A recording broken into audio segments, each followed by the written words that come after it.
Good morning बच्चों। जैसा कि हम लोग देख रहे हैं, हम लोग एनडीए सीडीएस की प्रिपरेशन कर रहे हैं। तो एनडीए सीडीएस में देखिए बायोलॉजी भी आते हैं, बायोलॉजी के भी क्वेश्चन आते हैं। अब बायोलॉजी में पहले हम लोग बोटैनी देखेंगे, पादप, उसके बाद जूलॉजी देखेंगे, ठीक है। तो पहले बायोलॉजी देखिए। बायोलॉजी जो हम पढ़ा रहे हैं इसके साथ साथ 9, 10, 11, 12 में भी काम आएगा और यूपीएससी एनडीए सीडीएस के लिए भी बहुत इम्पॉर्टेंट है, जो इसमें भी काम आएगा। तो देखते हैं, पहला बोटैनी है। तो पहले देखते हैं बोटैनी मतलब होता है पादप। पादप होते क्या है? तो पादप देखिए, जिसमें पादपों का, इसमें क्या होता है, पादपों का अध्ययन, जिसमें देखिए पादपों का अध्ययन होता है वही बोटैनी कहलाता है। और जो इसके जो जनक हैं, जो इसकी खोज करता है, ये है थ्रियोफ्रस्टस। कौन है? थ्रियोफ्रस्टस।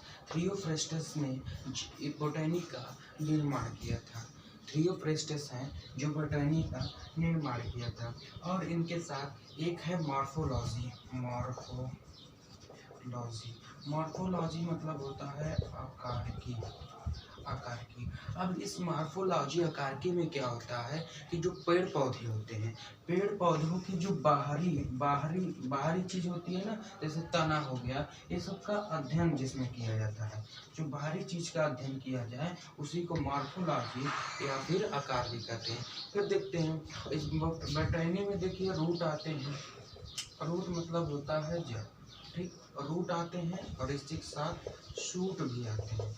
रूट भी आते हैं और शूट भी आते हैं। तो जड़ क्या है? जो हमारा जड़ होते हैं वो क्या होते हैं, ये ऐसे पौधे होते हैं वो जो जमीन के अंदर होते हैं, जमीन के जो नीचे रहते हैं, जिसे सोर बोलते हैं गाँव में। तो इसे जो सोर होते हैं उसे नीचे जो होते हैं वही उसी को रूट कहते हैं, रूट उसी को जड़ कहते हैं, ठीक है। और सूट क्या होता है? जो कि पेड़ ऊपरी भाग होता है, भूमि के ऊपरी भाग होता है, जिसे कि सूट कहते हैं, ठीक है। तो इतना समझ में आया कि बोटैनी का जो होता है, बोटैनी मतलब कि पादपों का अध्ययन जिसमें किया जाता है। और इनके जनक थ्रियोफ्रस्टस जी हैं, जो कि इनके जनक किए गए थे। और इसमें मॉर्फोलॉजी, जिसे आकारिकी कहते हैं, और आकारिकी में क्या है कि इसकी बाहरी अध्ययन इसमें कराया गया है। और इसमें एक रूट है जिसे जड़ कहते हैं, हिंदी शब्द जड़ है। तो ये भूमि के, जमीन के नीचे वाला जो भाग है, जमीन के नीचे जो भाग रहता है उसी को जड़ कहते हैं। जो बाहर रहता है उसको सूट कहते हैं, ठीक है। तो आइए देखते हैं जड़, कि जड़ होता क्या है।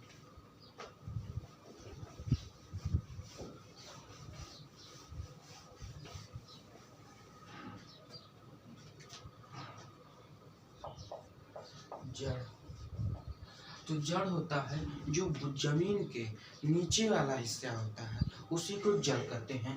और ये जो होता है, ये होता है मूलांकुर। ये मूलांकुर से क्या होता है, जुड़ा रहता है। किससे जुड़ा रहता है? मूलांकुर से, ठीक है। जिसे कहते हैं रेडिकल। क्या कहते हैं? रेडिकल। ये जो मूलांकुर जो होता है वो ये जड़ से जुड़ा रहता है। इस जड़ से क्या होता है, जुड़ा रहता है। दूसरी बात देखते हैं, ये जो जड़ होते हैं, जड़ में क्लोरोफिल, जड़ में क्लोरोफिल नहीं होता है। जड़ में क्लोरोफिल नहीं होता है। अगर क्लोरोफिल भैया, अगर क्लोरोफिल रहेगा तो इसकी जो ये पेड़ जो होंगे वो हरा भरा होगा। जो पेड़ होंगे इसका क्या होगा, हरा भरा होगा। और इसमें क्लोरोफिल नहीं होता, ये क्लोरोफिल नहीं होता है, इसी के कारण ये क्या होते हैं, हरा भरा नहीं रहते हैं, ठीक।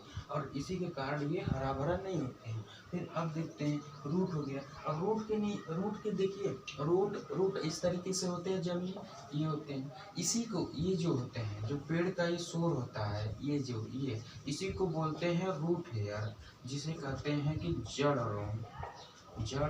रोम या फिर मूल रोम भी कहते हैं, ठीक है। जड़ रोम या मूल रोम। अभी इसी को बताते हैं कि जड़ रोम होते क्या है। तो आइए देखते हैं, तो रूट हेयर जिसे कहते हैं मूल रोम।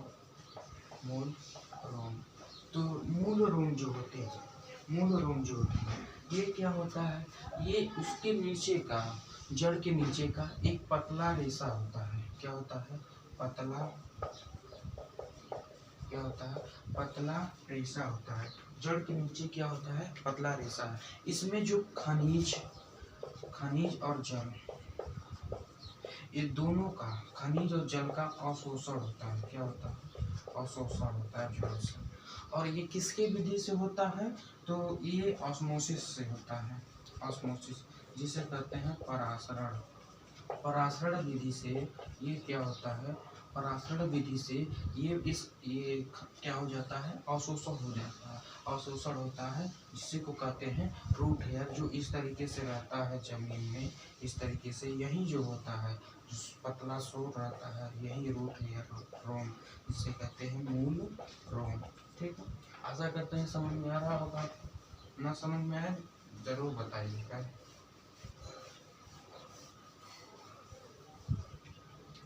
अब देखते हैं जड़ के प्रकार। जड़ के प्रकार, तो रूट टाइप्स। तो देखिए, रूट दो टाइप्स के होते हैं। पहला देखते हैं,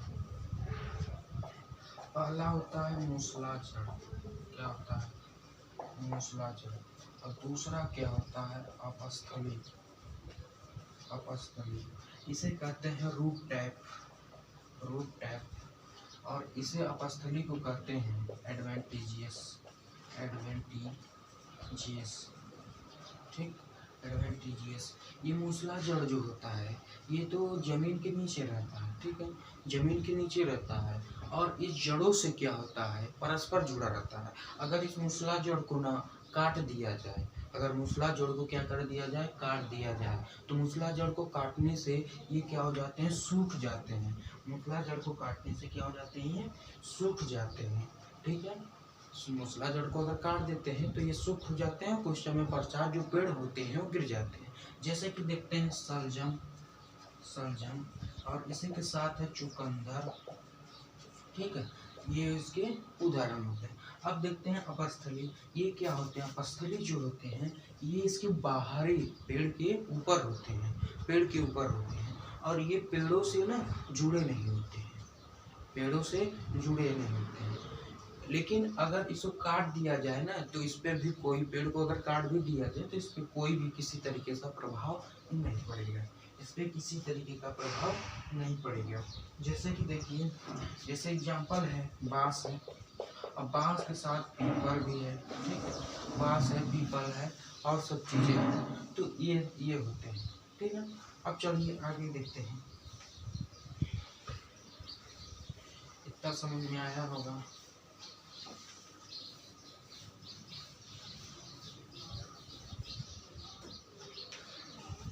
अब देखिए, एक है स्तंभ मूल।